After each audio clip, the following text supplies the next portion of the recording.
नमस्ते सभी साथियों को। स्वागत है आप सभी का लर्नोलॉजी में। यूपीएसएससी पैट 2022 के सिलेबस के ध्यान में रखते हुए आज इतिहास की क्लास में हम गुप्त साम्राज्य के बारे में पढ़ेंगे। गुप्त साम्राज्य में हमें समुद्रगुप्त और चंद्रगुप्त द्वितीय को पढ़ना है और दावा करता हूँ कि इससे बाहर कुछ नहीं पूछा जाएगा। भविष्य में रिवीजन के लिए हर स्लाइड का आप स्क्रीनशॉट ले लीजिएगा। स्क्रीनशॉट ले लीजिए। उससे पहले मैं गुप्त साम्राज्य उससे पहले इतिहास में क्या हुआ उसमें संक्षिप्त में परिचय देता हूँ। मौर्यों के बाद भारत में मध्य एशिया से कई विदेशी आक्रमण हुए, जिससे भारत में कोई भी साम्राज्य बहुत बड़ा बन नहीं पा रहा था।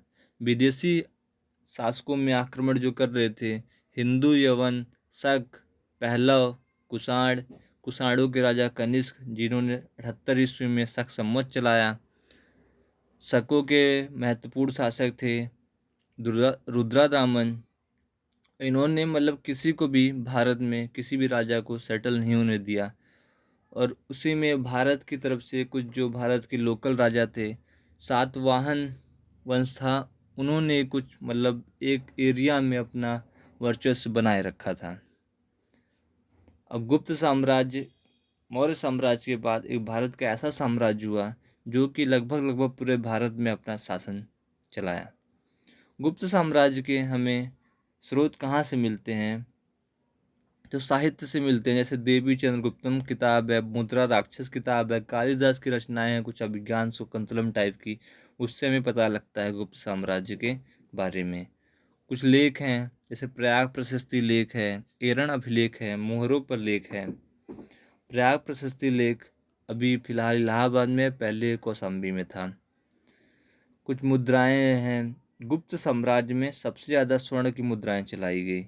इससे यह पता चलता है कि भारतीय इतिहास का स्वर्णकालीन युग गुप्त साम्राज्य ही था।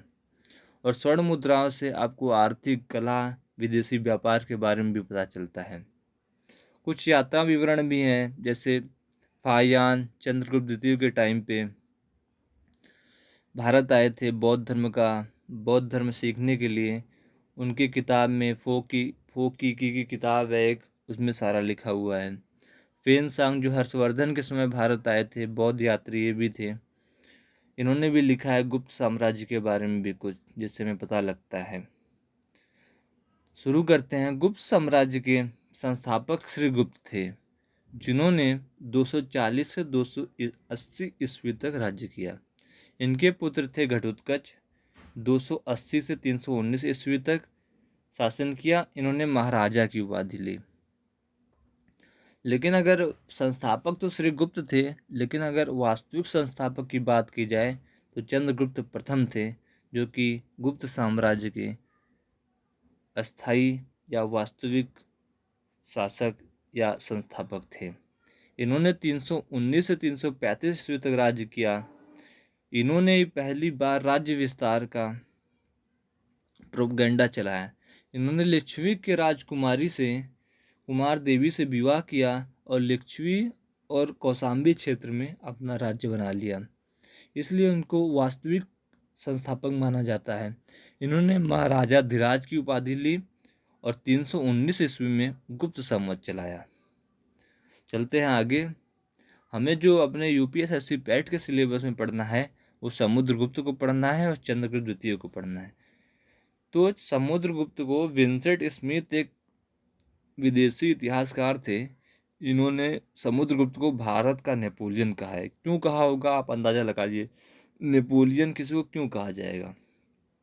क्योंकि आर्यावर्त के 9 राजाओं और दक्षिण भारत के 12 राजाओं को पराजित किया था समुद्रगुप्त ने, और अपना गुप्त साम्राज्य पूरे के पूरे भारत में कर दिया था। हरिशेन रचित प्रयाग प्रशस्ति लेख में समुद्रगुप्त के विजयों का उल्लेख है। ये अभी इलाहाबाद में है, आप कभी जाइए तो वहाँ देख सकते हैं। समुद्रगुप्त को कविराज भी कहा जाता है। इन्होंने कई पुस्तकें भी लिखी हैं। इन्होंने 335 से 375 ईस्वी तक शासन किया था भारत में, और गुप्त साम्राज्य को पूरे भारत में इस तरह फैला दिया था कि इनके जो भी वंशज आए अब वो अच्छी तरह से राज कर सके। इनके बाद आते हैं चंद्रगुप्त द्वितीय, जो कि बहुत ही इम्पोर्टेंट हैं।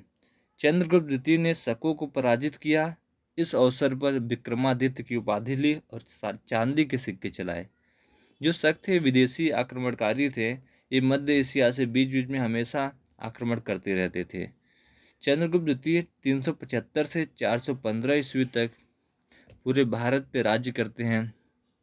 चंद्रगुप्त द्वितीय के दरबार में 9 रत्न थे, जिसमें कालिदास जिन्होंने अभिज्ञान शकुंतलम लिखा है, आर्यभट्ट जिन्होंने पाई और जीरो का आविष्कार किया है, वराहमिहिर जो खगोल शास्त्री थे उस जमाने में, धन्वंतरी जिन्हें आयुर्वेद के जनक कहे जाते हैं।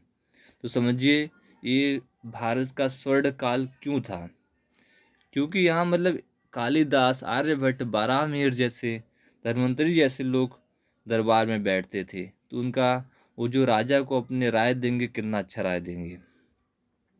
इन्हीं के समय में एक चीनी यात्री जो कि बौद्ध धर्म को सीखने आया था, फाहियान, भारत चंद्रगुप्त द्वितीय के टाइम पे ही आया था।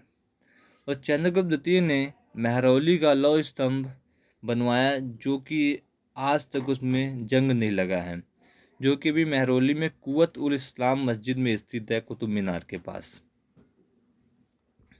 हमें मेनली तो ये दो ही पढ़ने थे, समुद्रगुप्त और चंद्रगुप्त द्वितीय, लेकिन हल्का सा हम इनके और आगे पढ़ लेंगे। जो इम्पोर्टेंट है, कुमार गुप्त जिन्होंने नालंदा विश्वविद्यालय का निर्माण कराया, और इन्हीं के काल में हुडू का प्रथम आक्रमण हुआ और इन्होंने अपने बेटे स्कंदगुप्त को भेजा कि हुडू को मतलब भगाओ यहाँ से लड़ाई करके, और स्कंदगुप्त ने हुडू को पराजित किया। स्कंदगुप्त ने सुदर्शन झील का पुनरुद्धार किया, वही सुदर्शन झील है जिसको चंद्रगुप्त मौर्य ने बनवाया था। इसके बाद राजा हुए भानुगुप्त, जो कि 510 एरण अभिलेख से एक साक्ष्य पता चलता है कि उस समय सती प्रथा की शुरुआत हो चुकी थी। तो मतलब स्त्रियों का वर्चस्व कम हो रहा था। विष्णुगुप्त जो कि अंतिम शासक थे गुप्त साम्राज्य के, 550 ईस्वी में। बस इतनी जानकारी चाहिए आपको। मेनली चंद्रगुप्त द्वितीय 375 से 415 ईस्वी और समुद्रगुप्त 335 से 375 ईस्वी पे ज़्यादा फोकस रहना है। तो धन्यवाद। वीडियो अच्छी लगे तो लाइक शेयर सब्सक्राइब करें। इससे बाहर यूपीएससी पैड के परीक्षा में कुछ भी नहीं आएगा। धन्यवाद। Thank you. जय हिंद।